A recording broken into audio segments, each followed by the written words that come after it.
Hi guys, back again to finish up Romans chapter 11. We're looking at verses 25 through 36. So I titled this The Salvation of the Jews. I know not everyone's going to believe with my take on this, or agree with, I should say. So I'm open to other systems of belief, other ideas. That's fine. We don't all have to agree. But I'm going to give you what I see when I look at this passage.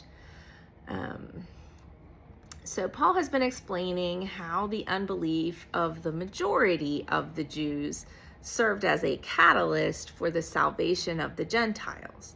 He has said that he hopes the Jews' jealousy over the saving of the Gentiles, which was prophesied in the Old Testament, by the way, which we already went through, will bring the Jews into faith. So he's counting on them to be jealous, right? He's pointed to the Jews' unbelief as the reason they've been cut off from the gospel, which was designed to save them. So moving further into Romans chapter 11, verses 25 through 36, Paul is going to explain the mystery of the Jews' hardness of heart.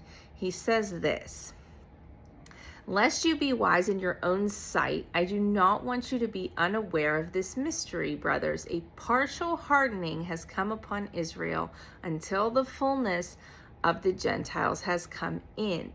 And in this way, all Israel will be saved. As it is written, the deliverer will come from Zion. He will banish ungodliness from Jacob.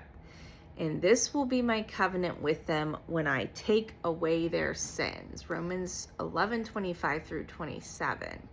So God has partially hardened the hearts of the Jews. Partially, not fully, because as we know, many Jews were saved too, both then and now, just not many Jews in comparison to how many there were and are. So a relatively small number of Jews has accepted Christ due to this hardening by God. So why? So that the Gentiles could be saved. Look at verse 26 again. "And in this way, all Israel will be saved. As it is written, the deliverer will come from Zion. He will banish ungodliness from Jacob." So he says, in this way. In what way? The deliverer, the coming of Christ through Jesus. That's the way. I'm the way, the truth, and the life, right? Who will be saved this way? All Israel. Which Israel? Now, here's where we're going to have some dissenting viewpoints, I'm sure. So all Israel will be saved. What does that mean? So in my train of thought, which Israel are we talking about here? The one that's made up of all of the people that God has chosen to save. The children of the promise, the true Israel. And we've already gone through all of this. So go back to Romans 9, verses 6 through 8. It says this: "But it is not as though God's word has failed, for not all who are descended from Israel belong to Israel, and not all are children of Abraham because they are his offspring, but through Isaac shall your offspring be named." This means that it is not the children of the flesh who are the children of God, but the children of the promise are counted as offspring. So Paul goes on to talk more about the Jews. He says they are the Gentiles' enemies according to the gospel, but God still loves them, just like he loved you guys, Gentiles, by the way, while you were yet sinners. Remember Romans 5:8. So Paul is saying that God is saving both Jews and Gentiles in the same way, right? Through mercy and while you were yet sinners. Paul reminds the Gentiles of their prior godlessness, and he points to God's mercy on them. He tells them that the Jews' sin and disobedience led to their receiving of mercy, the Gentiles receiving of mercy. Likewise, because the Jews have been disobedient to God, they too now, and I think that's a key word, now are eligible to receive mercy, and they will.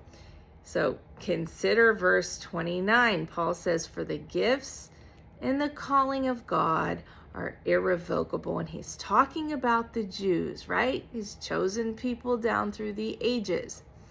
The Jews who are part of God's elect. This gets a little hairy here. The Jews who are part of God's elect, which is not every single Jew, every single bloodline Jew. Only it's every single true Jew. Okay, so the Jews who are part of God's elect, Jews who are also true Jews, as we've had Paul explain who those people are, will be saved. Those who have the circumcision of the heart, not of the flesh, right? So, of course, includes bloodline Jews. When? When is this going to happen? Now. According to Romans 11:31. Read that. We're going to read that again. The Jews aren't held up waiting for the end of the age for mercy, as some would have us believe. Mercy is available now. Today is the day of salvation, right? Mercy is available now for both Jews and Gentiles. It says this, "For just as you were at one time disobedient to God, but have now received mercy because of their disobedience, so they too have now been disobedient, in order that the mercy shown to you," the Gentiles, "they also may now receive mercy. For God has consigned all to disobedience, that he may have mercy on all." Now, am I saying that there's no possible way that God may have some type of revival for the bloodline Jews in the future, in the end? Sure, he may have that. Maybe he does. But what I'm saying is, this right here is telling us that the Jews are eligible for mercy right now. And we know that. So they may now receive mercy, as Paul has said right here in Romans 11, verse 31. Paul ends the chapter by praising God for his wisdom. Paul is utterly amazed by God's wisdom in this plan of salvation that he has orchestrated. He uses the same language found in Isaiah 40:13, and even puts you in mind of Job 40, verse 2. It says, "Oh, the depths," this is what Paul writes at the end of the chapter, "Oh, the depths of the riches and wisdom and knowledge of God. How unsearchable are his judgments, and how inscrutable his ways!" Exclamation point. "For who has known the mind of God? For who has been his counselor? Or who has given to him that he might be repaid?" Romans 11:33 through 35. So remember Job's 40 chapters of searching out a meeting with God over his suffering. When God arrives, this is the conversation, right? It's what Paul, basically, it puts you in mind of what Paul is saying right here in Romans 11. But this is what is said in Job chapter 40 when God shows up. "And the Lord said to Job, shall a fault finder contend with the Almighty? He who argues with God, let him answer it." Then Job answered the Lord and said, "Behold, I am of small account. What shall I answer you? I lay my hand on my mouth." I'm shutting up, right? Because you're too big for me, right? That's what Job says. What's the point?